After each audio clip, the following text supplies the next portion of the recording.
La Russie a donné aux pays hostiles la date limite du 31 mars pour commencer à payer les importations de gaz naturel en roubles. La nouvelle règle de changement de devise affectera les pays qui ont imposé des sanctions économiques à la nation et gelé ses réserves de devises étrangères. Cela concerne particulièrement certains pays de l'UE qui dépendent fortement de l'approvisionnement énergétique russe. Que se passera-t-il après le 31 mars? La Russie affirme que l'Europe n'obtiendra pas de gaz gratuit si les pays refusent de payer en roubles. Nous n'allons pas fournir de gaz gratuitement, c'est clair, a déclaré mardi le porte-parole du Kremlin, Dmitry Peskov. Lorsqu'on lui a demandé si le gaz serait coupé pour les non-payeurs, Peskov a répondu, pas de paiement, pas de gaz.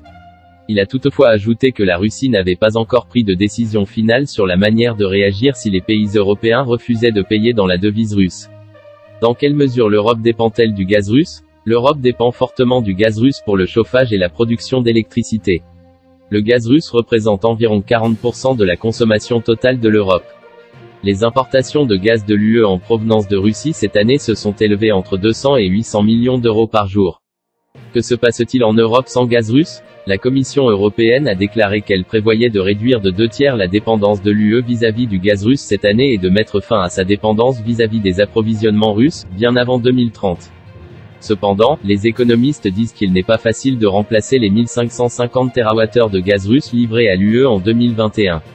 L'Europe ne peut pas combler rapidement le déficit d'approvisionnement, elle devra limiter la demande.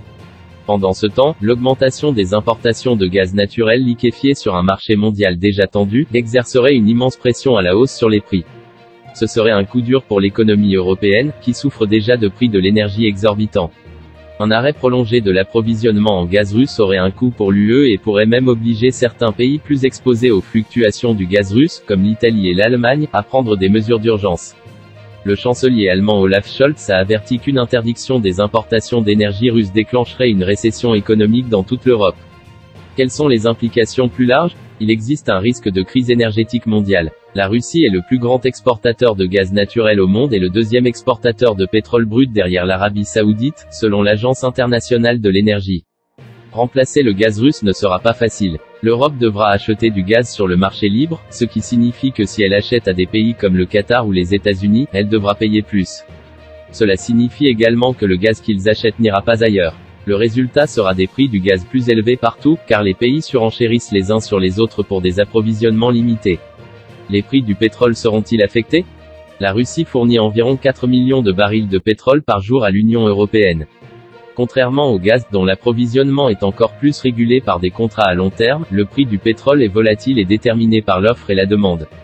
Si l'Europe décide toujours d'abandonner le pétrole russe, les prix du brut pourraient monter à $200 le baril, voire plus, préviennent les analystes. 6. Le président Vladimir Poutine a laissé entendre lors de l'annonce de son plan de paiement que le gaz naturel pourrait être le premier produit russe à être vendu en roubles.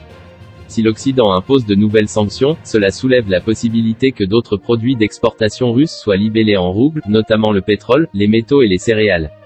Qui clignotera en premier à l'approche de la date limite de paiement? Jusqu'à présent, l'UE et les pays du G7 ont rejeté la demande de la Russie de convertir leur paiement pour le gaz en roubles. La Russie a déclaré qu'elle ne fournirait pas de gaz gratuit, suggérant qu'elle était prête à fermer les robinets. Si cela se produit, Moscou perdrait entre 200 et 800 millions d'euros chaque jour de l'embargo. Cependant, la Russie pourrait rediriger une partie du gaz vers l'Asie.